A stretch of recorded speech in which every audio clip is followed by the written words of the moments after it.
نحمدہ ونصلی علی رسولہ الکریم اما بعد اعوذ باللہ من الشیطان الرجیم بسم اللہ الرحمن الرحیم۔ استغفار اللہ تعالیٰ کی بہت بڑی نعمت ہے جس کے فوائد سے اکثر لوگ ناواقف ہیں۔ آج کے اس دور میں ہر انسان کسی نہ کسی پریشانی میں ضرور مبتلا ہے، کوئی کسی بیماری میں مبتلا ہے، کوئی کسی آزمائش میں گرفتار ہے، کوئی کسی مصیبت سے دوچار ہے، کوئی ناحد مقدمے میں پھنسا ہوا ہے۔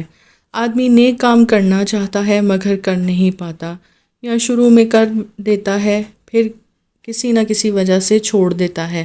تو ہر انسان کسی نہ کسی آزمائش اور دشواری سے ضرور دوچار ہے۔ پھر ان حالات سے نکلنے کے لیے، نجات حاصل کرنے کے لیے توبہ استغفار کی ضرورت ہے، کیونکہ گناہ اکثر مصیبتوں اور پریشانیوں اور پھر نیک کام کرنے کی توفیق نہ ہونے کا سبب ہے، اور ان سب کا واحد علاج بھی یہی ہے۔ اعمال صالح کی کوشش جاری رکھتے ہوئے کثرت سے توبہ استغفار بھی کرے تاکہ پریشانیوں سے، مصیبتوں سے، بیماریوں سے، تکلیفوں سے نجات حاصل ہو سکے۔ اور قرآن مجید میں اللہ رب العزت ارشاد فرماتے ہیں، اے ایمان والو، تم سب مل کر اللہ کی بارگاہ میں توبہ استغفار کرو تاکہ تم فلاح پا سکو، کامیاب ہو سکو۔ تو اس آیت مبارکہ سے یہ معلوم ہوتا ہے کہ استغفار ایک ایسا عمل ہے جس کے ذریعے انسان اپنے دلوں سے گناہوں کی سیاہی کو دور کر کے اللہ کا قرب حاصل کرتا ہے۔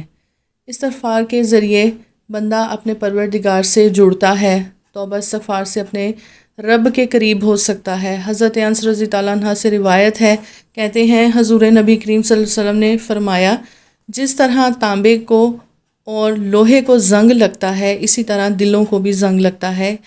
اس زنگ کو اتارنے کے لیے جو چیز بنائی گئی ہے وہ استغفار ہے، تو استغفار دلوں کا زنگ اتارتا ہے۔ اور دوسری اہم بات دیکھیں، آج ہم استغفار پڑھتے تو ہیں لیکن ہمیں فائدہ نظر نہیں آتا۔ کیوں نہیں آتا؟ دیکھیں، جس طرح سے پڑھنا ہے ہم اس طریقے سے نہیں پڑھ پاتے۔ تو آج میں آپ کو استغفار پڑھنے کا وہ وظیفہ اور وہ عمل بتاؤں گی، اگر آپ اس عمل کو اہتمام کے ساتھ، پابندی کے ساتھ کرو گے، انشاءاللہ آپ اس کا فائدہ ضرور دیکھو گے۔ معزز سامعین کرام، استغفار اللہ رب کی عزت کی ایک عظیم الشان نعمت ہے۔ استغفار کرنا آسمانوں سے بارش اور کھیتی و باغات میں برکت و کثرت کا سبب، لمبی عمر اور رزق میں برکت و کثرت کا بہترین عمل ہے۔ استغفار کرنا بندے کے دنیاوی اور آخرت کے عذاب سے بچاؤ کا ذریعہ ہے۔ استغفار کی کثرت سے آنے والی مصیبتوں سے نجات ملتی ہے۔ استغفار کی برکت سے اللہ نیک صالح اولاد عطا فرماتے ہیں۔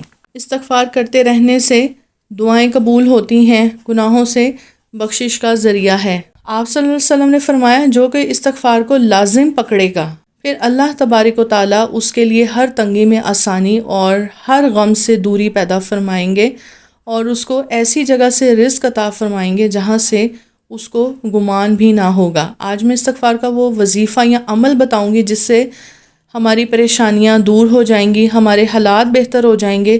تو آئیے جانتے ہیں ہمیں کیسے استغفار پڑھنا ہے۔ سب سے پہلے ہم استغفار کی تسبیح پڑھنے سے پہلے اچھی طرح وضو کریں، بالکل ریلیکس ہو کر، اللہ کی طرف متوجہ ہو کر، خوب ندامت کے ساتھ اپنے کسی کمرے میں بیٹھ کر رات سونے سے آدھا گھنٹہ پہلے 1000 مرتبہ آپ نے استغفر اللہ العظیم، استغفر اللہ العظیم 1000 مرتبہ 7 دن پابندی کے ساتھ یہ عمل کریں۔ اللہ کی ذات کے ساتھ یقین رکھ کر پڑھو گے، اللہ کی ذات پر اعتماد کر کے پڑھو گے، اللہ کی ذات پر بھروسہ کر کے پڑھو گے، انشاءاللہ اللہ تبارک و تعالیٰ آپ کے تمام معاملات کو درست کر دے گا، آپ کے تمام حالات کو بہتر کر دے گا، اور آپ کی تمام پریشانیوں کو، مصیبتوں کو ختم فرما دیں گے۔ تو بہت ہی آسان استغفار ہے، بہت ہی جامع استغفار ہے، ہر شخص پڑھ سکتا ہے۔ استغفر اللہ العظیم، استغفر اللہ العظیم، استغفر اللہ العظیم۔ اس کا سارا طریقہ کار میں نے آپ کو اچھی طرح سے بتا دیا ہے۔ استغفار کی برکت سے اللہ تعالیٰ کئی لوگوں کی زندگیاں بدل دیں۔ استغفار کی برکت سے بہت سارے لوگوں کی پریشانیوں کو اللہ تبارک و تعالیٰ نے دور فرما دیا۔ استغفار کی برکت سے اللہ تبارک و تعالیٰ نے بہت سارے لوگوں کی مصیبتوں کو، تکلیفوں کو، پریشانیوں کو دور فرما دیا۔ لیکن یہ زندگیاں ان لوگوں کی بدلی ہیں جنہوں نے ایمان کے ساتھ، یقین کے ساتھ، پابندی کے ساتھ استغفار پڑھنے کا اہتمام کیا۔ اللہ تبارک و تعالی ہمیں کثرت کے ساتھ توبہ استغفار پڑھنے کی توفیق عطا فرمائے۔ ویڈیو آپ کو اچھی لگی ہو تو چینل کو سبسکرائب کر دیں اور بیل آئیکن کا بٹن دبا دیں تاکہ میری اگلی آنے والی ویڈیو کی نوٹیفیکیشن آپ کو بآسانی مل سکے۔ اللہ تعالی ہم سب کا حامی و ناصر ہو۔ اللہ حافظ۔